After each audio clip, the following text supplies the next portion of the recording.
Okay, so why you keep quitting when shit gets tough? Like, this is a topic that is pretty nuanced. That's why I put it on this channel. I could make this main channel type of video with hyper edits and shit like that, but I wanted to make this more nuanced, a more raw talk. So, yeah, let's talk about it. There is such thing as the rational mind and the emotional or radical mind, whatever you want to call it, right? Now, women mainly think with their emotional mind and they don't think logically with their rational.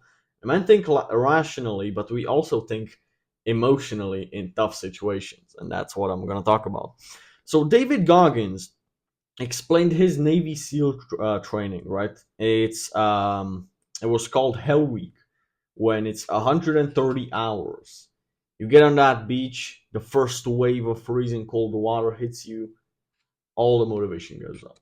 You're in fight or flight mode. You're in panic mode. Your subconscious mind is in absolute, and your conscious mind is also in complete panic mode. So you completely forget all the reason why you're there, why you're doing it, and that's what happens for you. So let me put this in an example, because 130 days without sleep, without food, and complete physical tests, bro, that's there's no motivation left in that. There's just pure discipline and purpose, and how deep it is. Now you want to say, "Oh, I've got a deeper purpose, bro. I've got, I've got, I'm disciplined, etc."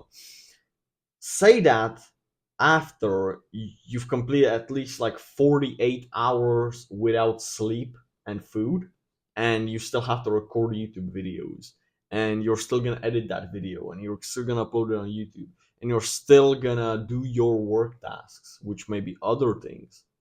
Maybe you're not recording content. That's okay. Maybe you're doing something else. Put yourself in testing situations where you don't sleep for a day or two, and you don't eat in that time as well, so you're even hungry, you're sleepy. You can take caffeine, that's cheating. I don't see it as cheating, okay?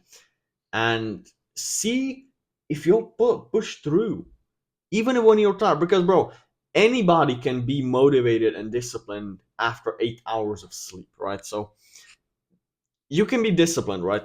Because you may, even if you sleep 8 hours, there may be things that you don't want to do, but you still do them because the discipline is much more vibrant and easier to access after you're well rested. Now, when you're satiated with a full stomach, you're less motivated, right? You're like in rest and digest. Why do I gotta work, right?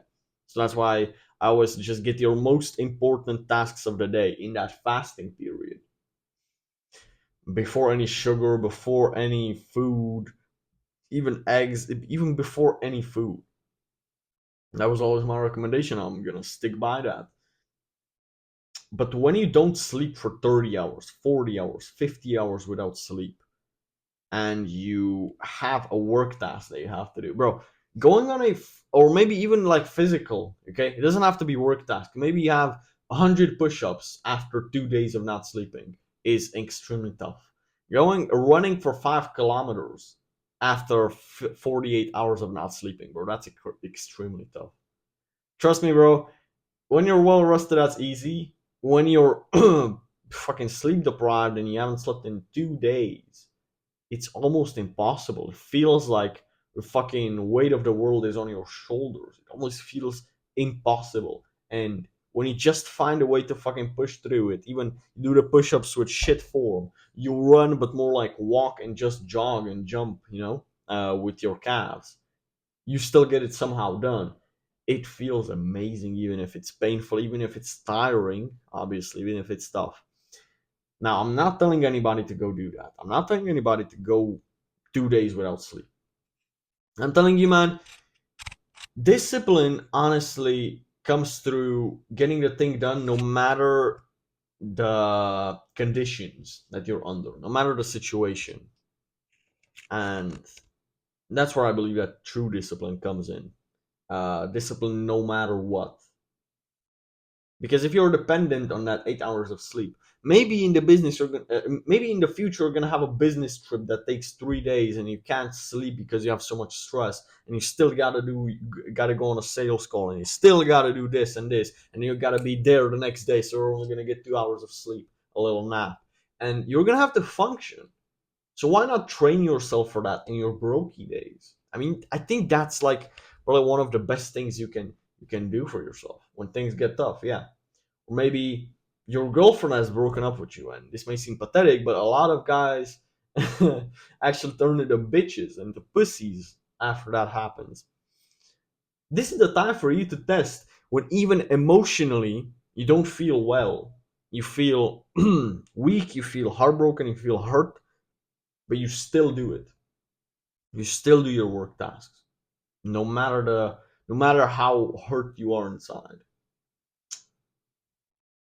I'm not gonna give more examples of situations. There are like you being tired, heartbroken, just like demotivated, being in a rut, or maybe you just, I don't know, having an injury and still going to the gym. Like David Goggins running fucking 50 miles with a broken leg, with a broken ankle. Bro, that was crazy. Yeah, those are like extreme situations, but I don't know, man. Try to think of a situation when the conditions are not perfect and try to make the most out of it. And try to find the way to be the most disciplined version of yourself in those situations. This will grow your mindset the most, in my opinion. So I hope that this video was helpful. What day is it today? It's the 15th. I got no idea. I think it's Saturday or Sunday. I don't know. With that in mind, guys, have a good one.